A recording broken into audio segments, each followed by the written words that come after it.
up, YouTube, man? A very common question I get asked is, do you need standing dunk on a center this year because close shots are so overpowered? Well, today, I made a new Glitch 7-2 build minimum wingspan. I have 99 close shot, but I have 25 standing dunk. Now, you may be wondering, why did you make a center with no standing dunk with minimum wingspan? And I made this build to be an offensive machine. You guys know I play Pro-Am with Laker Fan. He has a complete inside center, so I wanted to make something that was the complete opposite to play the 4, and it has been working out well. Definitely will have some more Pro-Am gameplays dropping soon. But for this video, we're just testing out, can this build score inside? I have no ability to do a standing dunk under the rim. You would think, but if you saw, my driving dunk is a 65, and surprisingly, if you're kind of moving forward toward the basket, you actually do get quote-unquote standing dunks. Now, 2K is going to classify them more so as driving dunks, but they're pretty much standing dunks, and other than that, it's pretty much just layups under the rim. For the rest of the video, I just got some clips of me going up against some different opponents. You guys are going to see I show their win percent. I was, struggling some games. I was getting plucked. I was taking some bad shots, some fadeaways, some three-pointers to reflect my field goal percentage, because I didn't want you guys to feel like I was cutting out missing shots as I take, just a three-pointer right there that actually was open, but I ended up missing. But I didn't want you guys to think I was cutting out misses under the basket. And you'll see I do miss some close shots under the basket, but a lot of the time I end up getting my own rebound. Now, what is my final verdict? Does standing dunk matter? Do you need it? I'm going to go ahead and let you guys know. You do not need standing dunk on a 7-foot-plus center. Now, I have 99 close shot. If it was something like 70 close shot, 60 close shot, I don't think that's going to get the job done. You don't need 99. 90 is fine. You could probably get away with 80 close shot if you're tall, say you're 7'2", 7'3", and you'll still be fine. But if you're going to give up standing dunk, I would recommend you go for at least 90 close shot.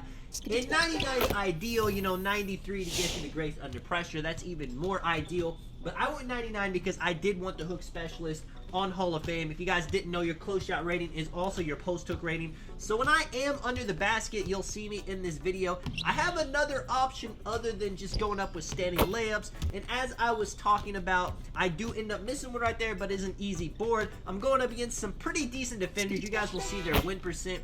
But if I'm not able to get a clean close shot off, I can hit them with a post hook. I like to do that whenever they start backing down under the rim, thinking I'm just going to mash them. Now, before you guys think I am a hater of standing dunk, I do have a 7'3" center, max wingspan, 80 standing dunk. I wish I had 90, and I do think it's valuable, and I think it's fun. It's definitely a lot of fun to get somebody jumping, to yam it under the rim. But as you're going to see in a ton of these clips, and you're going to see it in Pro-Am gameplays, and it's just the truth, even in Comp Pro-Am, even with centers having 90 standing dunk, a lot of them even have 99 because they made a pure inside build. That's not the most important thing for them to score. They're almost always going up with a standing close shot near the rim. It is the effective way to play this year.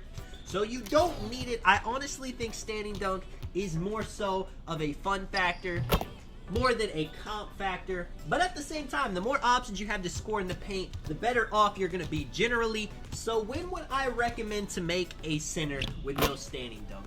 If you are somebody that is wanting to make a shooting center, you're wanting to lower your wingspan, and you're wanting to have a very high close shot to do post hooks, and then you're somebody that definitely could make a center with no standing dunk, especially if you're in the situation where you're playing with another center. Maybe in the rec you play with two 7-foot-plus centers, one's an inside, one's an outside. Now, how often is this going to be? To be honest, it's going to be pretty rare. So if you're not somebody that likes to do a bunch of post hooks, you can definitely take your close shot down to 90, 92, 93. You'll save a lot of attribute points, and you'll pretty easily be able to get your standing dunk to at least an 80, which I think is perfectly fine to get those pro big man standing contact dunks. But maybe there is something, maybe you want ball handling on your center, you're tired of getting plucked. That is one, thing I wish I could have had more of, unpluckable, because people just go crazy with the reaches, especially in the 1v1 market.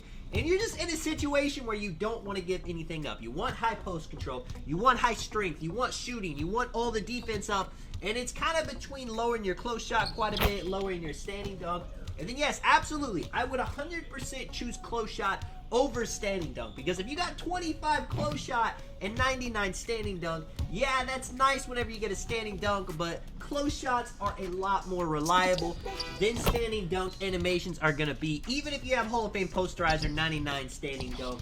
And yes, you can balance it, but there is a difference between, you know, getting 80 standing dunk for the pro contact dunks and say having like a 90 close shot compared to having like a 65 close shot and a 65 standing dunk. Doing it like that is not going to do the trick, and you're just going to hate yourself because you're going to be very mediocre at just doing everything in the paint, whether it's a close shot or a standing dunk. Of course, this mainly applies to centers. It's not going to matter too much if you're, say, a 6'7" guard and you got 25 standing dunk, because you are usually going to have the driving ability. Sometimes for a center, you're going to be in the paint, you can't help it, and you want to have a way to score in it. Let me know what you guys think of this opinion.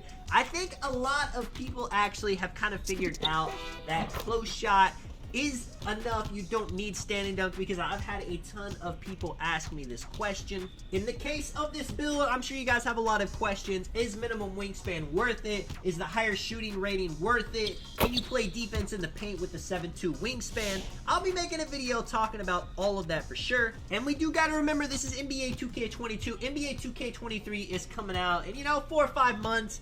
And I do think they need to nerf close shots a bit. It is just a mash fest. City in the paint, it's so easy for a center to score because the defender has to jump. Even if you get position, even if they get a contest, they still have to jump. Especially when they have a 90 and 99 close shot, it makes it very tough. I do think standing dunk should somewhat be buffed, because I do feel like you have more of a chance of missing a standing dunk by it just bouncing out of the rim compared to just going up with, say, a 5% contested close shot. It should never be like that.